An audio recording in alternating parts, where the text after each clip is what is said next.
మహిమగల కడియం. కడియం అంటే చేతికి కట్టుకుంటారు కంకణంలాగా, అంటే పెద్ద గాజు అన్నమాట. హైదరాబాద్లోని హైటెక్ సిటీ దగ్గర అదొక పెద్ద ఐటీ కంపెనీ. మస్తు మంది పనిచేస్తూ ఉంటారు. టిప్ టాప్గా ఉన్న ఒక 20 ఏళ్ళ కుర్రాడు ఒక క్యూబికల్ దగ్గరికి వచ్చాడు. అంటే ఈ ఐటీలో పనిచేసే వాళ్ళందరూ ఎవరి రూమ్ వాళ్ళకి విడిగా ఉండదు, మొత్తం ఒకటే హాలు. ఎవడి డెన్ ఆడిది, ఎవడి గూడు ఆడిది, ఆ గూట్లో కూర్చొని పనిచేస్తూ ఉంటారు.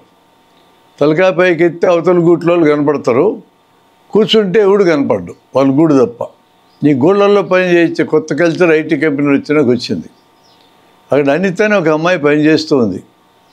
ఆమెను పరిచయం చేసుకున్నాడు. ఇతనికేం పెద్ద చదువేం లేదు, జనంతో పరిచయం చేసుకోవడం, చిరునవ్వు నవ్వుతూ మాట్లాడటం అనేది విద్య నేర్చుకున్నాడు. హిమాలయాల్లో ఐస్ అమ్మగాళ్ళు, తనకు కాబోయే కస్టమర్లు ఇట్టే పెట్టేయగలడు. అది ఆడి తెలివితేటలు. మేడం, హరిద్వార గురించి వినే ఉంటారు మీరు. హిమాలయ యోగులు చాలా పవర్ఫుల్ అని కూడా మీకు తెలుసు కదా.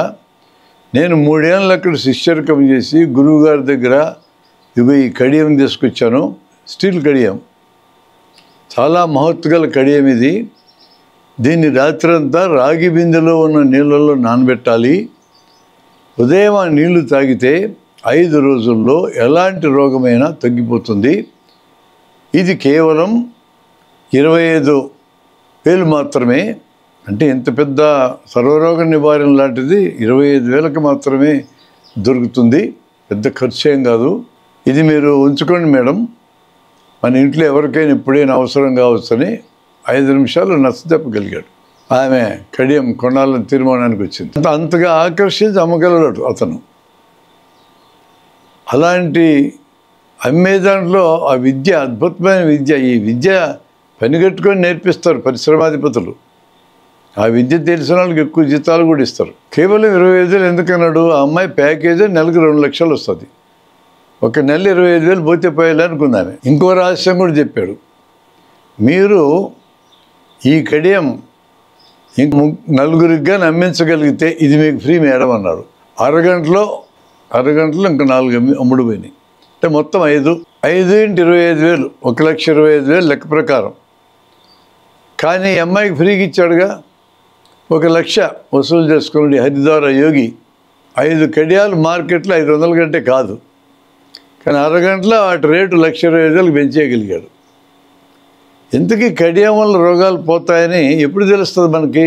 పోయేటట్లయితే ఈ కడియం కొనుక్కోవాలా, ఇంటికి తీసుకెళ్ళాలా, రాత్రంతా నీళ్ళలో నానబెట్టాలా, వాళ్ళ ఇంట్లో ముసలమ్మకో మళ్ళీ నాన్నకో అమ్మకో రోగం ఉంటే నీ నీళ్ళు దాపించాలా, 5 రోజుల తర్వాత చూడాలి. ఇది ప్రయోగం, డిజైన్. కడియంతో పాటు ఇప్పుడు మార్కెట్కి వెళ్ళి రాగి బిందెలు కూడా కొనాలా. ఎవరైనా ప్రకటన లేదా స్టేట్మెంట్ ఇస్తే కడియం నీళ్ళలో నానబెట్టి నీళ్ళు తాగితే రోగం పోతుంది, ఇది స్టేట్మెంట్. మనకేం అర్థమవుతుంది? ఈ వ్యక్తి ఆ స్టేట్మెంట్ ఇచ్చాడని అర్థమవుతుంది తప్ప ఆ స్టేట్మెంట్లో ప్రకటించబడ్డ విషయము మన అనుభవంలోకి వస్తుందో రాదో ఇక్కడ తెలియదు, ఈ భాష దగ్గర తెలియదు. నువ్వు ప్రయోగం చేసి చూడాలా, 5 రోజులు ఆగినాకంటే తెలుస్తుంది. స్టేట్మెంట్తోనే రోగం తగ్గిపోతుందని అర్థమవుతుందా? అర్థం కాదు. రోగం తగ్గుతుందని చెప్పాడు అని మాత్రమే అర్థమవుతుంది. పై 2 వాక్యాలు ఒకే అర్థం కలిగి ఉన్నాయా, వేరు అర్థాలు కలిగి ఉన్నాయంటే రోగం తగ్గుతుంది అని అర్థమవుతుందా, రోగం తగ్గుతుందని చెప్పాడని అర్థమవుతుందా? చెప్పాడని అర్థమవుతుంది. తగ్గుతుందని అర్థం కావడం అంటే మనకి కూడా అనుభవంలోకి వచ్చి ఉండాలా, మనకి ఇంకా అనుభవంలోకి రాలే. భాష ఎప్పుడు కూడా సరైన జ్ఞానాన్ని భాష ద్వారా అందిస్తని చెప్పలేము. ఒక్కోసారి సరైన జ్ఞానం ఇవ్వచ్చు, ఒక్కోసారి ఇవ్వకపోవచ్చు. కానీ ఎటువంటి జ్ఞానాన్ని అది అందిస్తని నీకు తెలియాలంటే ప్రత్యక్షంగా ఇంద్రియానుభవం దగ్గరికి వెళ్ళాల్సిందే. చదువుకున్న వాళ్ళు నిన్ను మూఢనమ్మకాలు ఎందుకున్నాయి? ఐటీ చదివింది, ఇంజనీరింగ్ చదివిందామే, ఐటీలో పనిచేస్తూ ఉంది, 2 లక్షలు నెలకి ప్యాకేజీ. ఎక్కడ చదువురాని అమ్మాయి అంటే నమ్మరు. ఇక్కడ అమ్మాయిని తీసుకెళ్ళి అబ్బాయిని కూర్చోబెట్టి ఇదే రిజల్ట్ వస్తుంది. మన విద్యాలయాల్లో గ్రహించడం, గుర్తుపెట్టుకోవడం, తిరిగి దాన్ని ప్రదర్శించి పరీక్షలు రాయడం వరకే మనం నేర్పిస్తున్నాం. కానీ సరిగా ఆలోచించడం మనకి చేతనే ఉండడం. సరిగా ఆలోచించడం మన విద్యాలయాలు నేర్పడంలా. అందుకనే ఇన్ని మూఢనమ్మకాలు ఉన్న చదువుకున్న వాళ్ళు ఇంతమంది తయారైనారు దేశంలో. వాళ్ళ సంఖ్య చాలా పెద్దది. ఎందుకలా నేర్పడంలా? మరీ ముఖ్యంగా కార్పొరేట్ విద్య ఇంటర్మీడియట్లోకి వచ్చినాక ఆ తర్వాత హై స్కూల్కి కూడా వెళ్ళిన తర్వాత పిల్లలకు సరిగా ఆలోచించడం నేర్పడం పూర్తిగా ఆగిపోయింది.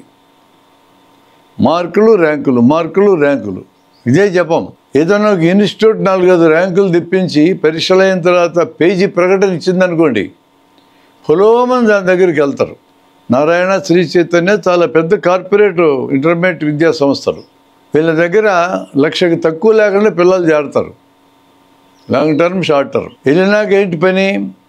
ఇందులో షార్ప్గా తెలివిగా ఎవరు ఉన్నారో ముందు విడదీస్తారు.